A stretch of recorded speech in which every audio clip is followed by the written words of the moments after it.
I am your host today and also your continuing education coordinator here with the Bureau of Library Development. If you have any questions about either content for this series or any questions about continuing education at all, please feel free to contact me.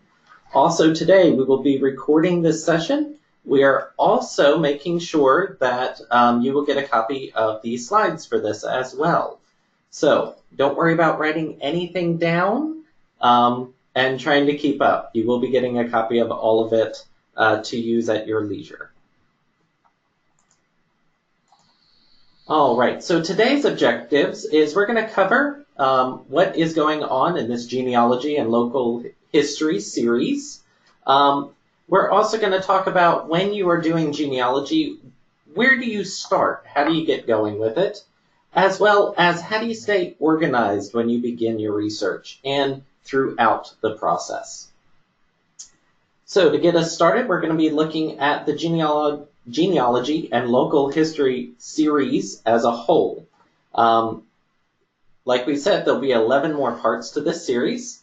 We're starting out next month, September the 11th. We begin with general reference, which will be for reference staff or technical services staff and directors. And we're looking at what are some of the resources that are commonly used when giving reference for genealogy, what kind of materials you might want to physically have on hand to add to your collection, as well as other suggestions along those lines. There'll also be a little bit of space in there for you guys to add your own suggestions. Then we are moving into how to use genealogy in the classroom. And from here, we're looking at student engagement practices and purposes. So this will be great to share with school library media specialists, teachers, homeschool educators, and other such groups. From there, we're actually going to get into the part of the genealogy for researchers. And we're actually going to do these from the perspective of teaching a researcher on how to do it. So this will be great for your staff to know, but it'll also be really easy to share with researchers as they go along. So our own Dr. Josh Goodman, who is with the Florida Memory Project, will be covering such things as using land documents and using business research within genealogy. In the month of December, we are going to be bringing in some guest speakers to cover their particular museum collections, as well as what resources they have available for different groups.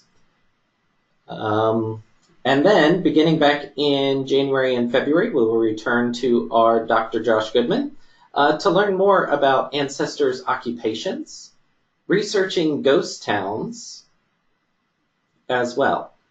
From there, we're going to be utilizing Blake Robinson and Ruben Acosta to talk about ghost buildings and other historic building research. And then Dr. Josh Goodman will show us some unusual sources for genealogy, such as mental hospital records and other such really fun places that you wouldn't necessarily have thought to look to begin with. And last but not least, we're bringing up the rear with how to preserve those fantastic, wonderful documents that you have at home with our own FEL coordinator, Dorothy Frank, and Adam Watson, who is with our Florida Memory Project as well.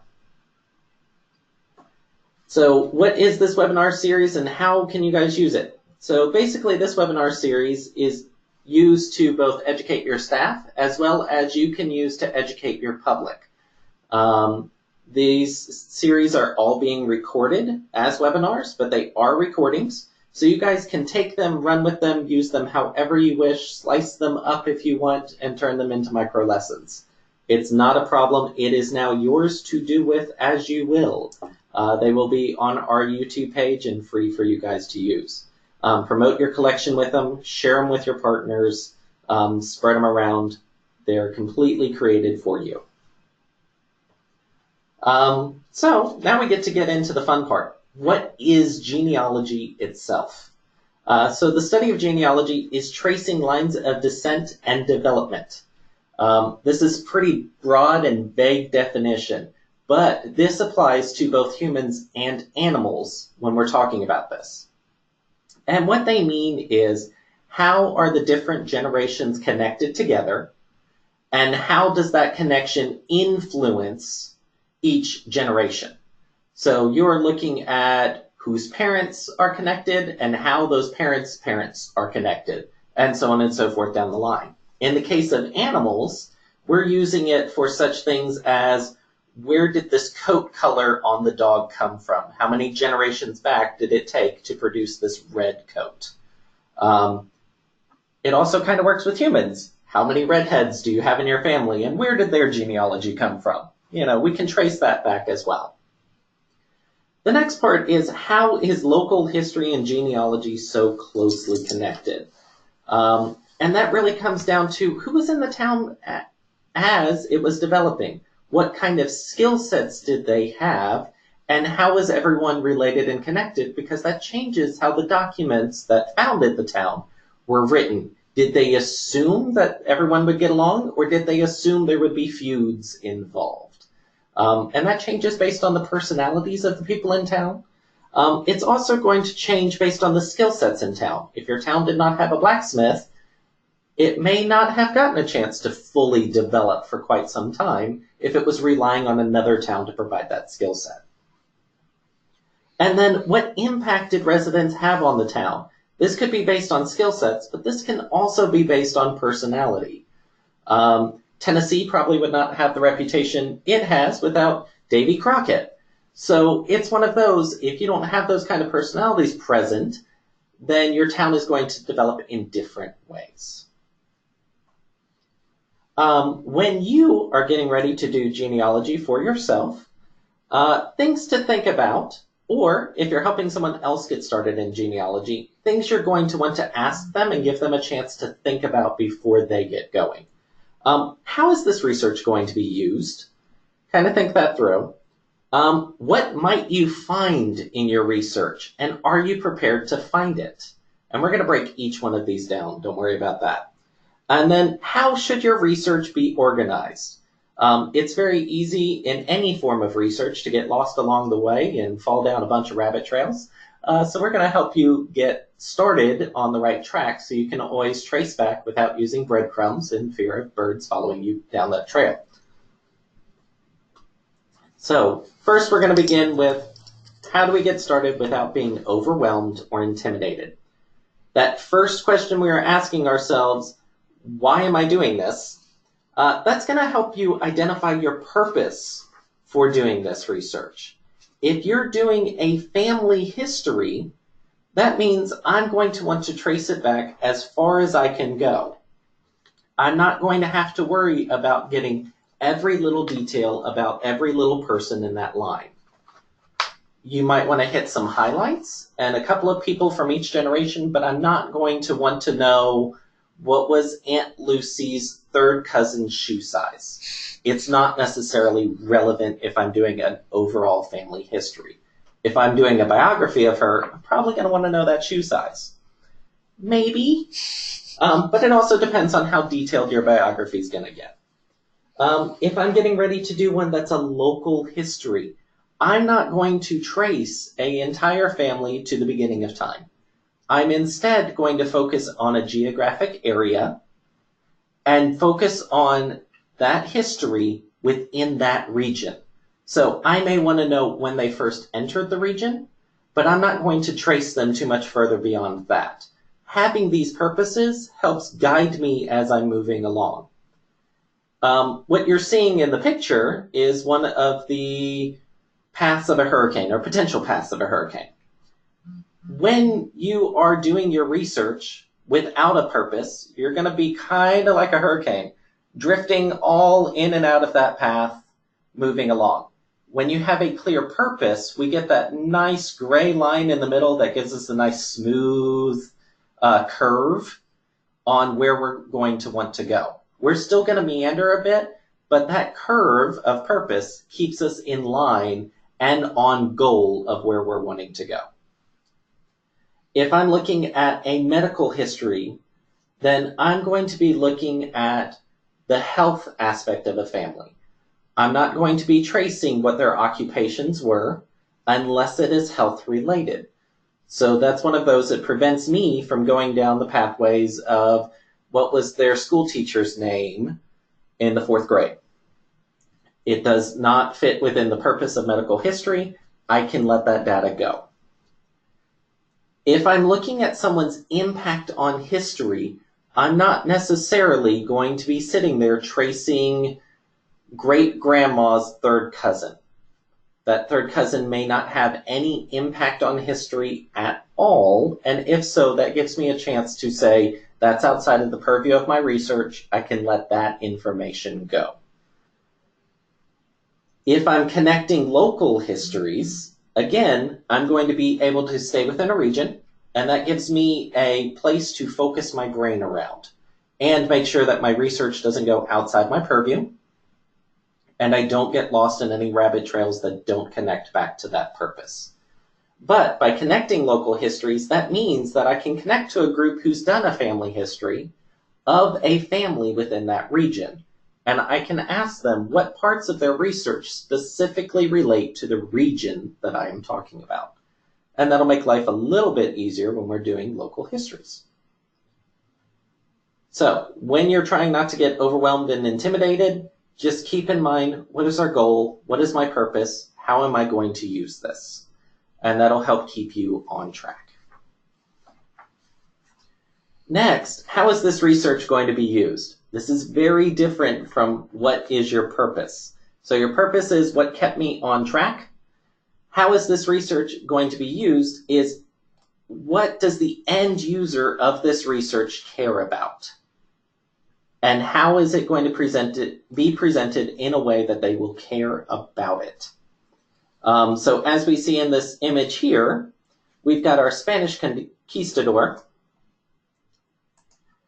in the foreground with a family, more modern family, not completely modern at this point, but a more modern family up on the wall above. How is it that we take that modern family and get them to connect with their ancestor in the foreground? Especially when we've got that giant wall of history and time between the two groups. So that's what we're looking at when we're trying to figure out how this research is going to be used. If it's a family history, we don't necessarily want it to just be a family tree, because while that's cool visually, does that help the current generation care about some of the previous? I'm going to want some personal information on that tree or in a way that people can connect to it. I want a personal story. I want something about their personality on that tree or in a format to where some of my family can access it later. Give them something to connect to and care about. If I'm talking about a community history, I don't want a family tree. That's not going to serve the purpose of my end users. They're instead going to want a timeline of the community. They may want to know who were present at the time and what skill sets they had, but they don't want it as individuals. They're going to want it in that timeline as a unit. How was the community at that time? If I'm looking at historical impact, I'm going to want either the entire family and how they've impacted each period in their history, or I might be saying it's a specific history period. So if I'm looking at World War I, and I'm looking at the 3 cousins who were at war at that time, I want to know how their relationship impacted history at that time, not how each one of them were throughout their entire life. That's going to change the scope. It's also going to change my writing. So I don't necessarily need to talk about their childhood if it's not within that period of time that I'm looking at. Okay? Unless it has some sort of impact of an old family feud that carried from childhood into the part of history that was being impacted. Okay? So that's going to be the difference. When I'm looking at medical history, I'm going to write it in such a way where we're tracing the one element that I wanted to know about. So if I wanted to find out medically when these tumors showed up in our family and how they're now genetic, then I'm going to be tracing the tumor. I'm not going to be tracing each person's personality throughout that time. Okay, so it's going to change the way I talk about it. And I'm going to say, this person had it, but it was benign. This person had it, and it was cancerous. Versus, this person didn't have it, but they really loved the color blue. Not interesting information when I'm talking about the medical history. And then when I'm looking at student engagement, it's going to be very, very different. I'm going to be looking at how do I place this history in such a way that it either makes a greater picture for my students, links something together as the one little thread, or how am I going to make my students care? Okay? So when I'm looking at student engagement in history, World War I was pretty vast. There's lots of things going on. If I was going to use genealogy for that case, I'm going to grab that thread of the 3 rulers who were cousins. And I'm going to go, so how do you get along with your cousins? And give them that connection, something that they can connect to history with. Or, in this case, genealogy. How can they use their own understanding of how their family currently functions and see how that could impact in the past? Okay? So next we're going to look at what are some of the stuff that you might find and probably need to prep yourself for before you begin your research.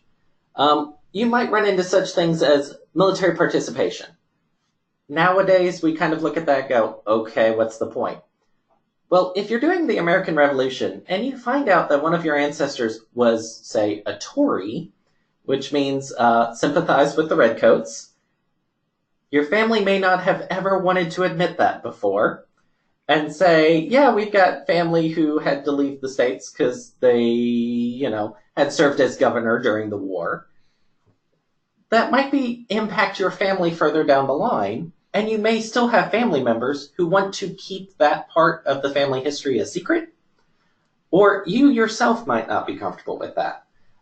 Same goes for our criminal history. There is always somebody in the family. I've yet to know a single family that hasn't found someone. While some of them are quite amusing, there are many families that do not ever want to admit that they had, that black sheep, that uncle who happened to have questionable occupations, and they don't necessarily want to see it. So be prepared for those things and know whether or not that is something you care to know about yourself and your family's history. Adoption. Lots of time people will start family history not knowing that there is any adoption history in their family at all. Again, majority of families have it somewhere in the line, but it might be close enough that you still have family members impacted by it who may not want to admit it yet and don't necessarily want it known to the family. So just know that that's probably somewhere in the past, and you might step on it. And you may not want to do that at that time. So be ready for it and kind of have it in the back of your mind while you're doing the research. Occupation. So there are plenty of occupations in the past that by today's moral standards we would be against. I know my own family found an executioner back there during the witch trials. Modern times, we frown upon that. At the time, seen as kind of a hero. So it's one of those that you have to not judge them through the modern lens. Understand the time period in which they were and how that was during that time. Even then, it happened in the past. You can't necessarily judge them at this time. Ethnicities. There are lots of times where families think they know where they're from, and that's not necessarily the case. I know personally I've got a grandmother who would like to admit that we do not have Scandinavian blood in us. However, there is plenty of Scandinavian ancestry back there. However, she just does not want to admit it. There's an old family feud about that, which I found as I was doing my research. So it's one of those, keep that in mind in case you run across it. Religious affiliations. There are plenty of times where you might find that one of your family members shifted from one religion to another, and that caused a family feud, or they've changed their name because of that.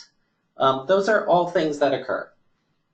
Medical and mental health, things that families may or may not want to share that are back in our history. Infidelity issues. This happens quite frequently. In modern times, we tend to hide it. In previous times, it was very well listed in wills. So it might be one of those that you might be shocked to know how many children and other families a family member had at one point in time. And in previous times, they admitted to it freely. In their wills, maybe not so much when they were alive. So that's always a fun thing to discover, but just keep that in mind as you're going. Immigration stories or immigration sites. Your family verbal history might say one version of immigration, and as you're doing your research, you might discover something totally different as to how you ended up here. And then, of course, this political affiliation really goes back to that military participation a little bit. As far as our example goes, it may not always correlate. But if you find you had a Tory in your family during the Revolution, that changed the political party for your family at that time. All right, so we've kind of covered what you might find, and you've prepped yourself. You're ready to continue going with your research. So how is it that I'm going to organize my research from the beginning so I don't get lost? Well, you've got two different methods nowadays. We can do a physical organization method, which means I'm going to be using file cabinets and files. I'm going to be using manila folders or hanging files. And I'm going to do those by family groups. And I'm also going to make sure that each one of those manila or hanging files has the person's name at the top and follows the naming standards that I'm going to show on the next slide. By family group, that means I'm going to make sure that all of the connected family is in one file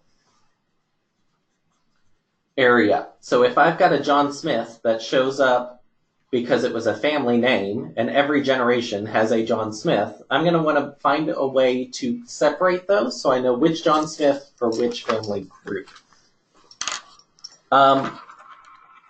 And this kind of organizational method also helps me with local histories or family groups. I can use the same hanging file and folder system, much like you used to do the clippings file. What was that called? The newspaper clippings? Or yes. There was a special name for it. Vertical files. Vertical files. So much like you used to do the old vertical files, the same thing goes for these family files and local histories. So I can put it together. This is the John Smith of our town. Here is the family group he went with and what time period he kind of went with. Now, in our next slide, we're going to be showing you the naming system for these files, which will help make this give a little bit more sense. Within each one of those files, so it'll be John Smith, within his file, I'm going to have a pedigree chart. This thing here on the right is a third generation pedigree chart. And I'm going to make sure that it has his history up into him on that pedigree chart. So John Smith would be myself, and I'm going to list who his mother and father were and their grandparents. This makes sure that as I'm moving through all the different versions of John Smith, I have the right one in the right family group at the right time. And if that file gets moved by some incident, if it's had that pedigree chart in the file, I can put it back where it needs to go. The last thing I'm going to have within that physical folder is a research log. And I will cover what a research log is more on the next set of slides. So that's if you're doing it with a physical method, hanging files, filing cabinet kind of system. If you are doing a digital organizational method, we're going to be doing similar, and we're going to be doing it using folders and files within the computer system. And I'm going to have a section of a drive completely dedicated to this. Okay? And that way, no other files or folders get mixed into my research. The files are going to be arranged by surname and then by the individual's name. So that surname sorting gives me my family group records and helps me keep that on track. When I'm talking about my research log in a digital format, it's going to be a spreadsheet. And this helps me keep track of what's going on. Again, we're going to cover what that looks like in just a second. And in order to keep everything in their family groups, if I've got a John Smith whose mother had a very different surname, which should be the case, I'm going to be able to link his mother into his family group, but not have her entire folder show up there. I'm using shortcuts. That way I can jump people around, but as I update their folders, I don't have to remember to update every file and folder associated with that person. I can just go to the one, and I have the shortcuts linking me to all of their family members within their family group. So now we're going to get into what that research log looks like and how that organization works. First of all, we see here that I've got a service card. This might be one of the artifacts that I find about my family member. I'm going to want a copy of it, not just the original, but I want a copy, because you may not have access to the original. It might be in a museum, it might be in a library, so I want a copy of it. The reason I want a copy of it is because that copy goes into the file associated with this person. Because you will find later that occasionally you grabbed the wrong person. So that information is not necessarily theirs, but you need to know where it all came from and how it came to be. Once I have that copy, I'm going to flip it over. And on the back side, I'm going to use this exact naming system. It is the name of the person, the birth date and the death date. If you don't know the death date at the time you find the artifact, that's fine. Put a question mark. If you don't know the birth date, go ahead and put a question mark. As soon as you know those, fill them in. And then I'm going to want the record number. And this record number comes from this research log. The blue bar down at the bottom is a research log entry. So what this is the record number, which in this case, this is the 8th artifact I found about Maliko Anderson. Then I'm going to go into the file name. Maliko Anderson, he was born in 1895 and died in 1919. And this is the 8th artifact I found of him. This file name in box 2 is going to show up on the back of this service card's copy. This copy then goes into the file. If I'm doing a digital file, the name of my scan of this image is going to be Maliko Anderson, 1895 to 1919, number 8. Okay? So that is the scan and file name. This means that if I find this to be different, I can go back to it, I can find it easily, and it's in his folder. His folder will be named Maliko Anderson, 1895 to 1919.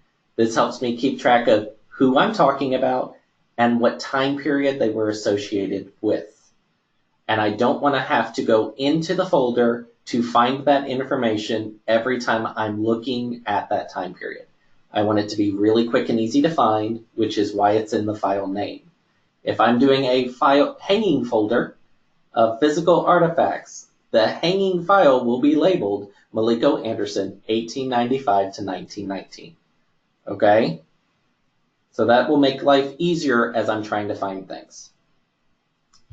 Next thing I'm going to want in my research log is where I got this information and what it is exactly I found.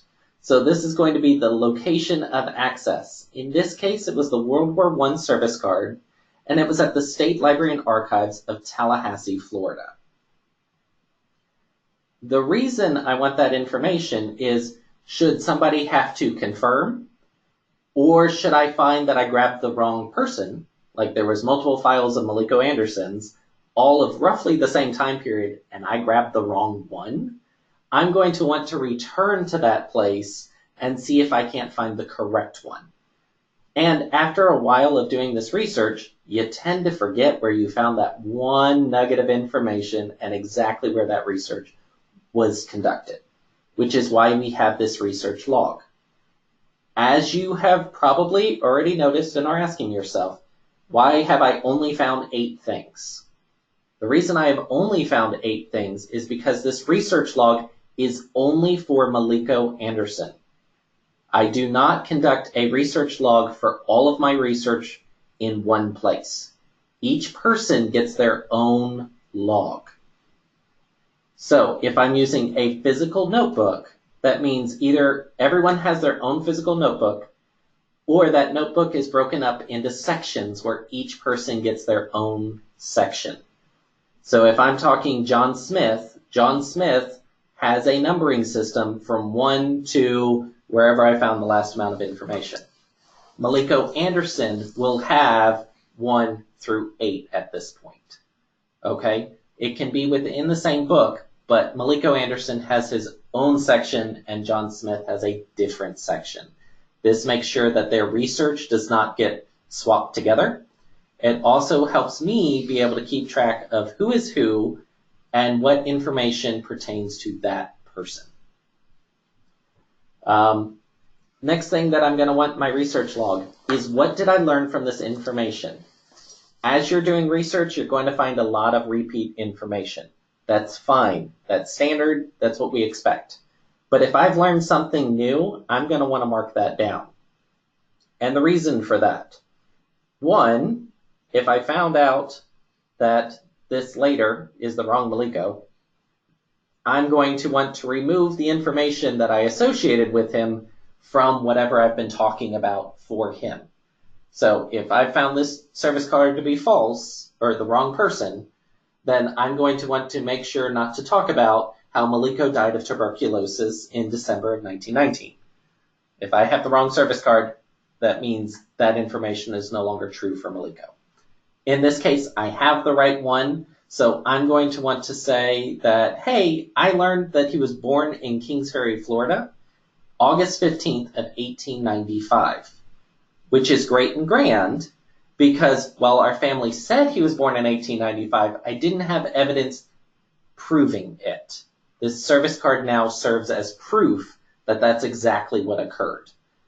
I also may have only known that he died sometime in the mid-1900s. Well, now I have a date. I have a timeline. That is something I learned from this service card, which means that it's now associated with that. And I'm going to want to make sure the research log shows where I got that information. You got the date wrong. Did I check the date wrong? Yeah.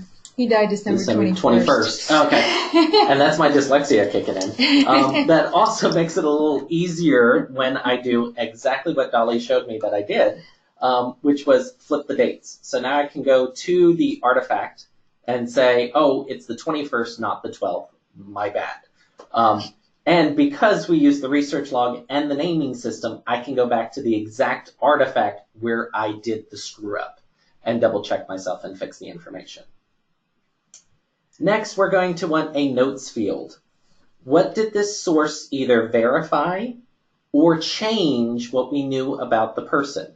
In this case, it verified for me that Alice Anderson is in fact his mother. It may be the case where I don't have a birth certificate. I don't have that proof yet. So this source verified it again. Or I have the birth certificate, but it's kind of hard to read, and I think I got the name right, but I'm really not sure because of the handwriting. So this gives me another chance to go, yes, that was exactly her name. I've got it. Last but not least, I'm going to want a comments field. If I've learned something new, but I'm not sure if it's fact, or if it's kind of given me another rabbit trail to chase and follow, I'm going to want to put that in the comments. So in this case, it lists that he was at Camp Humphreys in Virginia. That means I'm going to want to contact Camp Humphreys and see if they've got any archives on that military installation that can tell me more about Maliko. So this is what one entry in a research log looks like.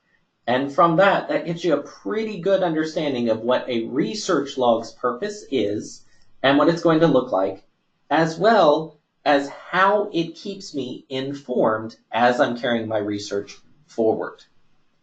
For those of you going, all right, how does this help with our local history? It does, and this is how. So I'm going to ask if a research comes into my library, and they're doing family members, and they've found these artifacts, and they've, of course, copied them off for themselves. I'm going to ask for a second copy of that.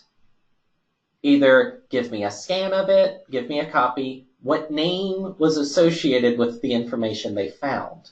That gives me a chance to build a local history collection in the same manner. So it's kind of like a vertical file. This is John so-and-so associated with this. I now have a bit more of an understanding. If they're looking at him for a family history, that may not be helpful for me. But if they're looking at a historical impact, I now have a new person, new name potentially, with a historical impact for my area. So by collecting those names and collecting what artifacts they have, that gives my team a chance to look at this person and go, is this somebody we want to make a vertical file for, either digitally or physically? Or is this something that is very family specific and not necessarily really community impactful? Okay? And if it's the case where I've discovered a new person that we really think made a giant impact on our local community, I may want to start a research log for our community based on that person. So I can say, so-and-so found this artifact about this person in our collection at this time. So if somebody else comes in looking for Maliko Anderson, I can say, oh, here's all the other stuff that has been discovered about this person within our collection, and here's where they're located. They may not have to go through that microfilm slide to find it and be the ninth person to go through that. You may have some of the information they need already ready to go sitting in a file to be able to share with them without them digging further into it. So that's how the local history aspect of it comes into play. And that's how you can also build a really fantastic community and local history collection without necessarily devoting man time to it. You can utilize the researchers who are already in there conducting that research to do most of the legwork for you, and you guys just figuring out how to do the organizational method.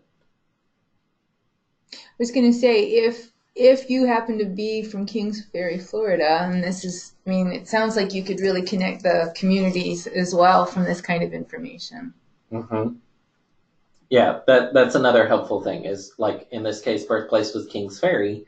Kings Ferry may want the service card and just say, hey, I've got these people. Because it's here, especially since it's part of the state library collection, you guys can link to it. We already have it on our servers. There's no need for you to add it to yours. Grab a link, drop it in the folder, and say, it's accessible here. It's going to always be accessible there. We're going to make sure it's maintained, kind of thing. Now, do you guys, as an audience, have any questions for me on what genealogy is, how to get started, or even the organizational method we talked about? Or, better yet, do you have any questions about the series? And we can tell you all more about that. This is Melissa. As I've stated before, you guys can either raise your hand and I'll get you unmuted and you can ask your questions out loud, or you can type your questions into chat.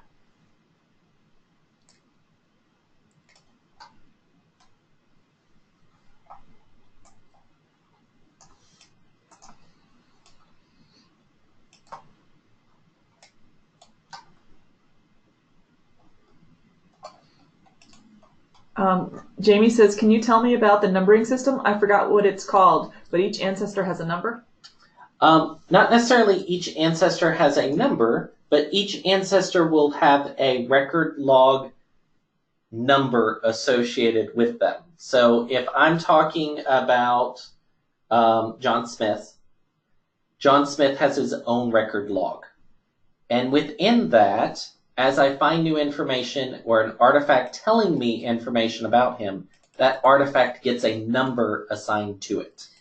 Tell me more about the spreadsheet, because you were talking about the research log as a spreadsheet and how you could look at it, right? Right. So in this case, what you're seeing on the screen, that little blue bar at the bottom, you're getting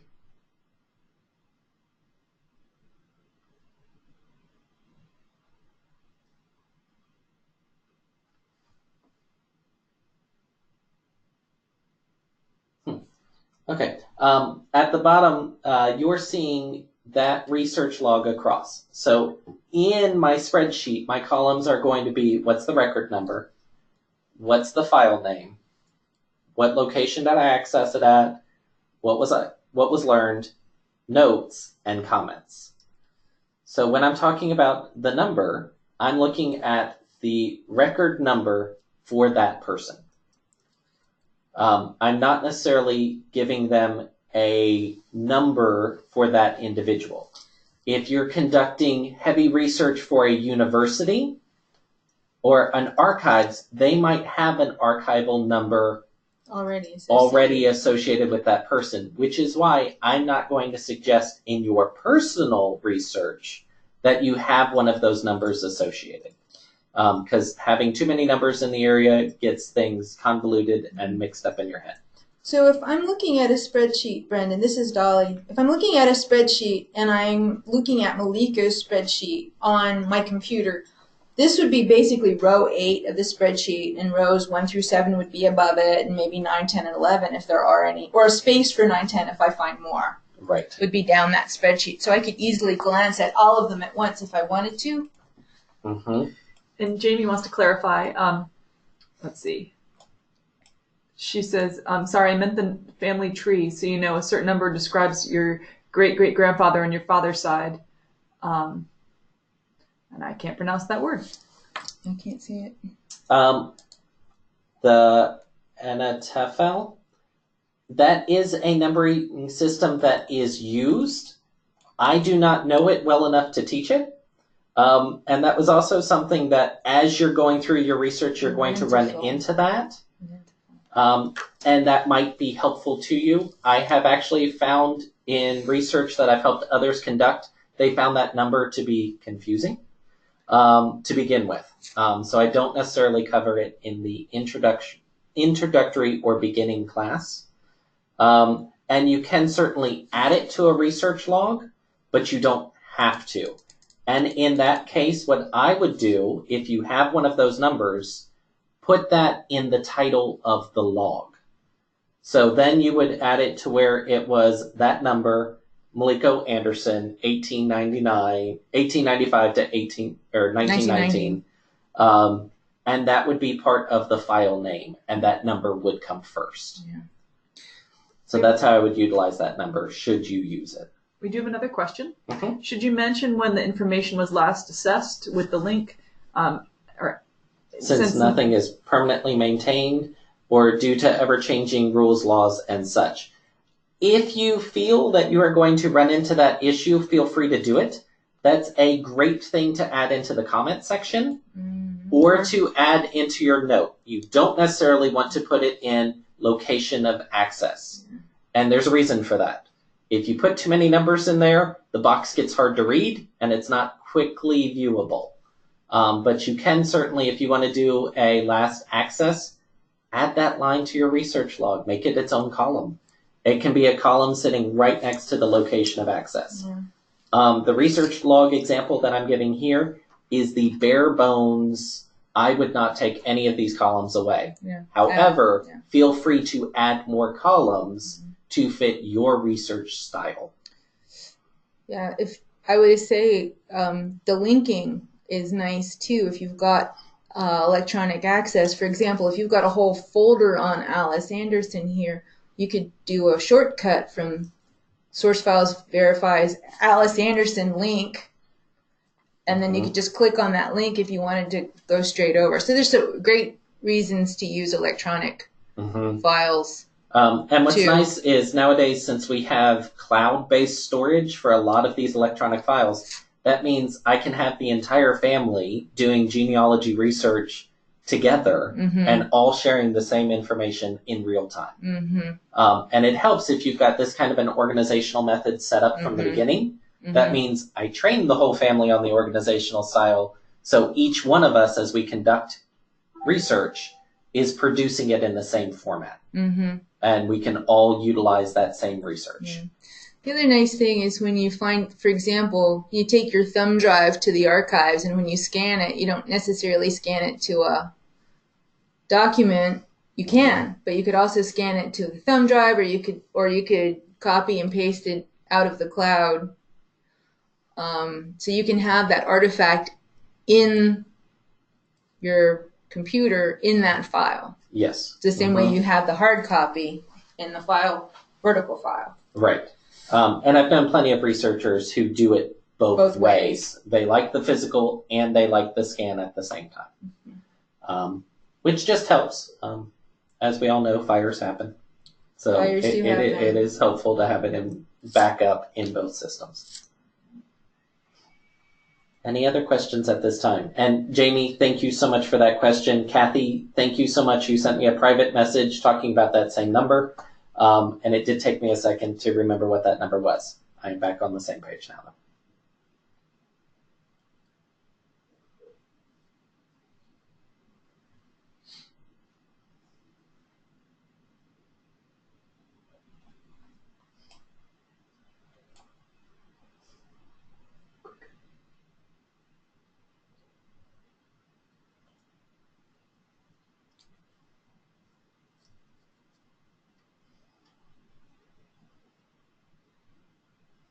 So if, for example, you're doing research for a town or a historical moment, you might have an over file that says, Browardville community, and then maybe years underneath it or something like that. There's ways to organize your research that way. Yeah, you can have it by time periods, or if you had major events occur in the town that kind of gave us periods of time, it might be nice to add folders in that regard, like Browardsville industrial period. And then I can have files listed to individuals who were in the town at that time.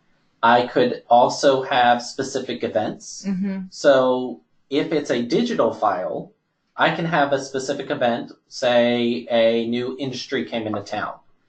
Then within that folder, I can have, these are the people who worked for that new industry, and have links from their personal files, which are elsewhere on my server, in that folder so that people can jump and move in between freely from the event to the individuals involved, and back and forth. And that would make life a little easier on a local history or community history section. But really, there's endless possibilities on how to do it. The reason we teach this organizational method and this kind of a research log is because it's a very flexible system. Once you're using it, it can be adapted to do 1,000 different things.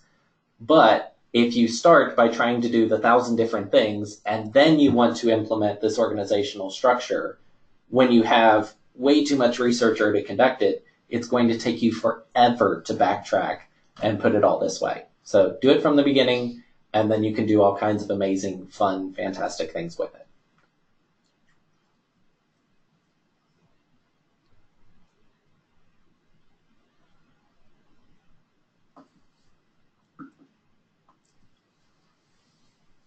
And if we're not having any more questions, I'd like to thank you all so much for coming today.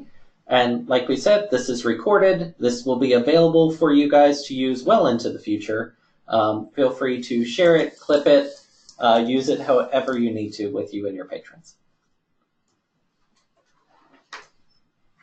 Thank you to Brendan for sharing his expertise. And this is just the beginning, everybody. As Brendan said, we've got another 11 to go. 11 of these to go. So make sure that you get registered for them as they come up. And the next one is September the 11th. So we will see you all then on general reference for genealogy. Thanks, everybody. Thank you.